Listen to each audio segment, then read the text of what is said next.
Hey YouTube, my name is Chia, welcome to my channel. On today's video I'm going to talk about 5 struggles in relocation to Germany, specifically to Berlin. I hope you will find this video helpful and you feel that you share your struggles with some other people and it will make you feel better. Let's dive into it. I moved to Berlin in August 2018. I don't have a European passport, so it had a lot of struggles, and this is what I'm going to talk about in this video.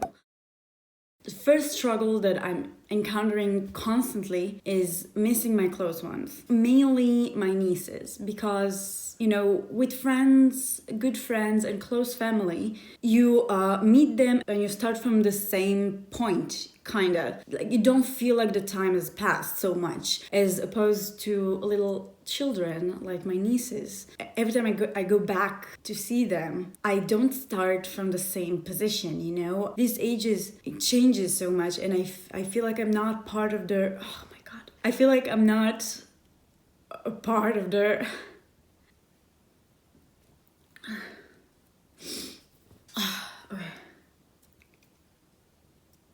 okay. So I was saying that I feel like not being a part of the growing up, and when some months pass between the times that I see them, so much changes already. The differences are huge. The last time I saw my nieces was in July, and then the second time after was in December. So it's a lot of time. It's so different. Their development is massive, and I'm not there to see that and to be a part of it. And sometimes it breaks me when I start to think about it. It's so hard. And this is 100% the hardest struggle I've encountered since moving here. I do miss also my parents, but they visit me as well as I visit them. But with my nieces, it's just so different. And also friends, you know, you talk with friends, and yeah, I miss my best friend so much, but it's different. We get it. But with my nieces, it's just impossible. It's impossible. And I wish I could be there more, definitely. But flying is pretty hard and pretty expensive and non-environmental. So I go when I can, whenever I can. And in between, I miss them like crazy. So this sums up basically my hardest struggle since moving here. With all the rest I can handle, really. This one, not so much. On to the second struggle that I'm encountering since relocation to a non-mainly speaking English country, which is Germany. And I feel like it makes everything harder. So I learned German for a few months in an organized course. If you want to see where, then you can go to this video right here. I stopped because of reasons, and since then I'm trying to talk and be a part of the living in the city in German. And I'm trying to order in German, and I'm trying to seek for help in German, and I'm trying to communicate all in German, and I don't understand enough. So most of my interactions are partial, and I feel like I can't express myself the way I want. So I kind of feel like I'm not really myself because I can't really speak. It's like I don't have a real voice because I can't express what I think and what I want to say. So my first tip for you, if you're moving to a non-English speaking country, you should definitely start learning in your homeland if you plan it ahead. I wasn't planning ahead, so I didn't have really time to think about it. It's something that was on my mind all the time, but I never thought of actually doing that. It was really short from idea to action. If you don't have the option as well and you're moving to Berlin, then I highly recommend the school that I've been learning at. And regardless, just start to learn. Just start. It also helps with another part of this video. Another main thing is that I feel like I'm not really a part of this place. Language is a really big part of feeling connected to a place, for me at least. At first, I felt like I don't hear German. And then when I started to learn, then I felt like I can't really concentrate on other stuff when there is German going around me, as opposed to before. As long as I'm learning and I know more of the language, then I feel more a part of a scene of the Berlin life. But it's a struggle because you kind of lose connection to your homeland, but you still haven't really created this connection to your current place. So you're like kind of in between, and I feel like a lot of it is about the language issue. So language, yeah, hard struggle for me at least. And also German, it's such a difficult language to learn. So you need to go through so much for it to be actually a communication means to you, you know.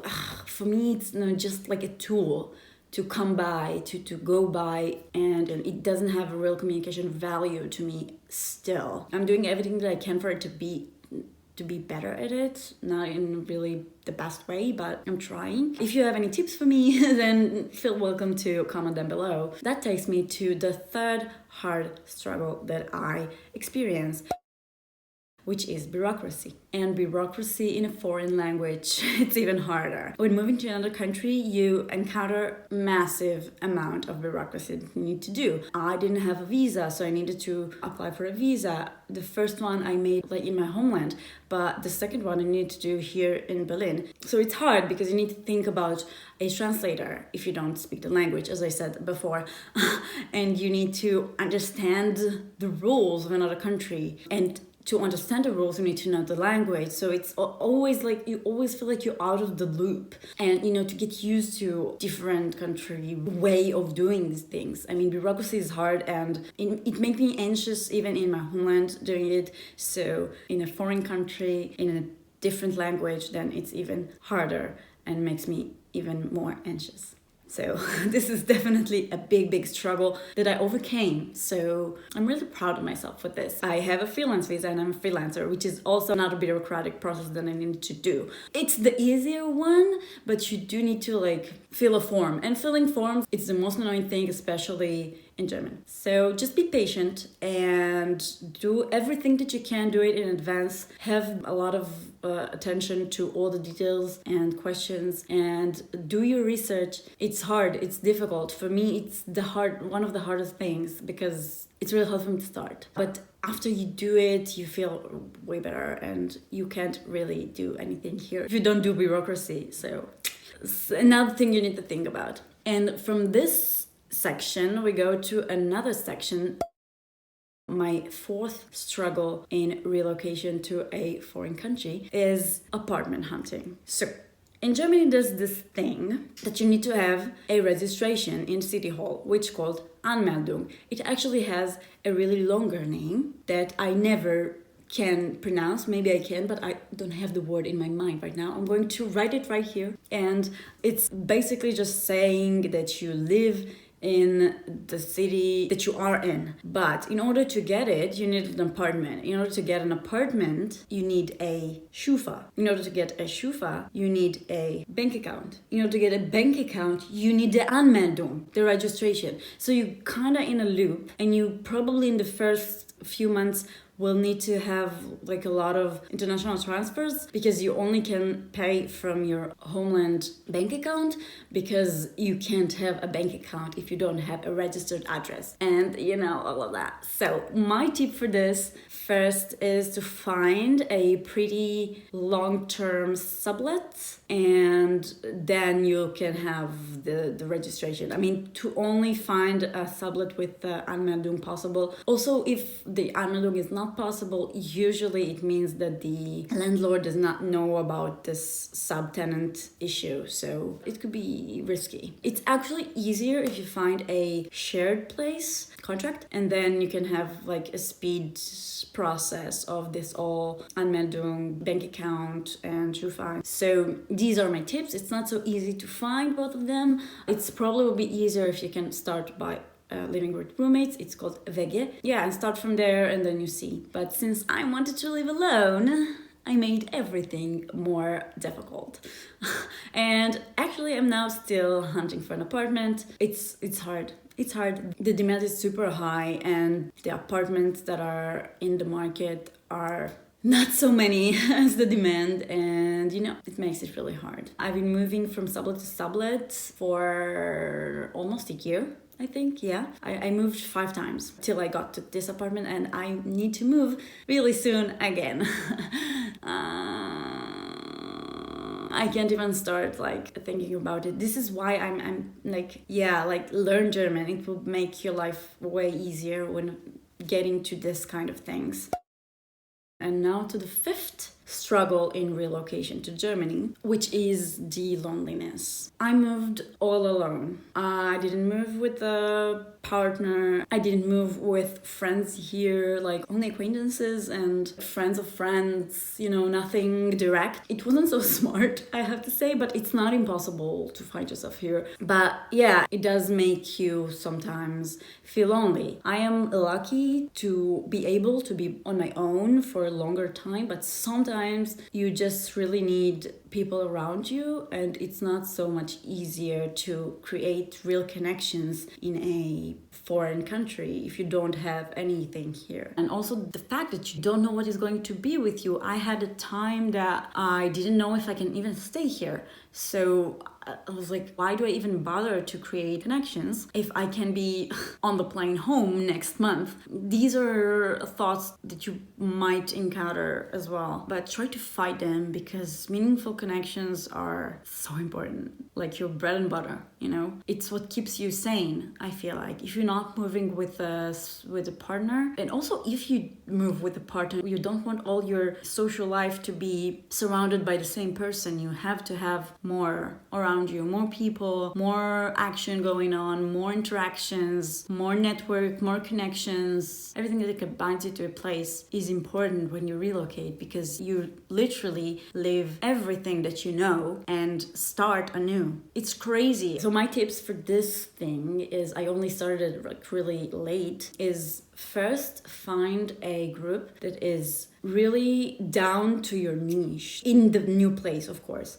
For me, it was Israeli woman in Berlin. It's in Hebrew, so it was really much easier and more natural to seek connections there first, because you share so much just by being from the same place and the same mentality and to speak the same language in a different city and a different country. And I think it helps a lot that people can guide you and help you. They were like a support group. It's definitely one of the things that make this easier for me. Another very good group it's a larger one. It's Expat Ladies in Berlin. It's also a group for women, and they really want to meet, and it's really, really nice if you are looking for something more international. And I feel like if you move to another country, then you want to meet also people from around the world. I think this is what's so beautiful about this city, that is so international, and so many nationalities here meet and can connect. So I highly recommend for you to find your niches in Facebook groups. It can really, really help. And another tip is meetups. I found a lot of meetups also from Facebook, and it usually connects me to a website called Eventbrite, and I find it really an easy way to not easy, but I mean an easier way to create your network around you. It can be professional meetups and also hobby related meetups, and I feel like it helps in the professional level and also in the personal level to speak to people like-minded like you and that have same interests as you. And I'm actually working on my own meetup. Hopefully it will be up this year. And yeah, I met so many interesting and amazing people from these events. Actually, in the start of this month, I felt really overwhelmed with loneliness, if one can say that. I was just getting back from a really good visit in Israel, and the weather was really awful, and I was trying to get back to path of working better in a better way, and I spent so much time alone at home. All of my friends were away for holidays, and I felt really, really lonely. And then I've decided a few things. I've decided to start practice yoga. I do a few minutes every day, 10 minutes or so in the morning, and it really helps so much, which is amazing. It's so crazy to see the impact of sports on one's mood. I feel like it changes it a lot. And the other part of this was I registered to events and I made myself go. I mean, I was committed to an event and then I had to go. I couldn't cancel, and I could cancel, but when I commit to something, then it's like something on my schedule and I do it. So I just made myself register to some events, some interesting things. I made myself find something and go and talk to people and introduce myself, and it really gave me back myself. I mean, I felt like I lost myself to weather. Does it make any sense? I have another sub sections for this video. One is definitely the weather. I come from a warm country. I don't know if you have been to Israel, but I lived my entire life in a warm country, in a hot country. Actually, it's so hot mostly. So I'm not used to 0 degrees. What? I'm talking in Celsius here. Sorry, Americans. I'm not used to this weather. I'm not used to wear so many layers. I'm not used to freeze. No, not used to it. And also this different hot to cold situation. I mean, everything indoors is so heated and the outside is so damn cold. I don't understand how they're not always sick. So this is also something that was a struggle and still a struggle, dealing with weather. But I find the networking and connecting to other people so helpful to this, also to the weather. It doesn't matter. Another tip is when there are days like today, which is sunny and beautiful and actually not that cold, even though it's January, go out and feel the sun. It's so important. But what I do when it's sunny and beautiful, I shoot video for you. So yeah, weather, hard struggle. And the last struggle I've been experiencing from moving to a really well culinary city such as Tel Aviv to Berlin, which is very international, but I feel like I mostly encountered not such great food. I do love currywurst, which a lot of people like to hate. I do like it and I find it pretty comforting. So I'm happy about that. I don't know, I guess I'm used to like a specific standard from Tel Aviv, and here in Berlin I didn't have it a lot. Maybe it's because I'm going mainly to cheaper places, but I mean, still, this is the reason why I don't have a lot of reviews from outside, is because I mainly cook and eat inside. And if you have any recommendations of places to eat in Berlin, then tell me in the comment below, I will check them out. You probably wonder, like, if it's so hard for you, then why are you there? Because relocation and moving to another country is more than just one side. There's always the other side, which is the fun things and good points of the relocation. And living in another place is always weighing these pros against the cons, and if the pros are higher or more important to your well-being, then you should stay. So if you wonder why I'm here because of this video of all the cons that relocation has, then wait for my next video about the things that I love about living in Berlin and moving from another country. And if you want to see this video, then don't forget to subscribe to my channel so you won't miss it. I hope you liked this video, and if you did, please give it a thumbs up. It will mean the world to me. It will help me reach more people. If you think that someone might be interested in watching this video, then don't hesitate to share it with your friends and family and people you know. And I hope I'll see you on the next video. Bye!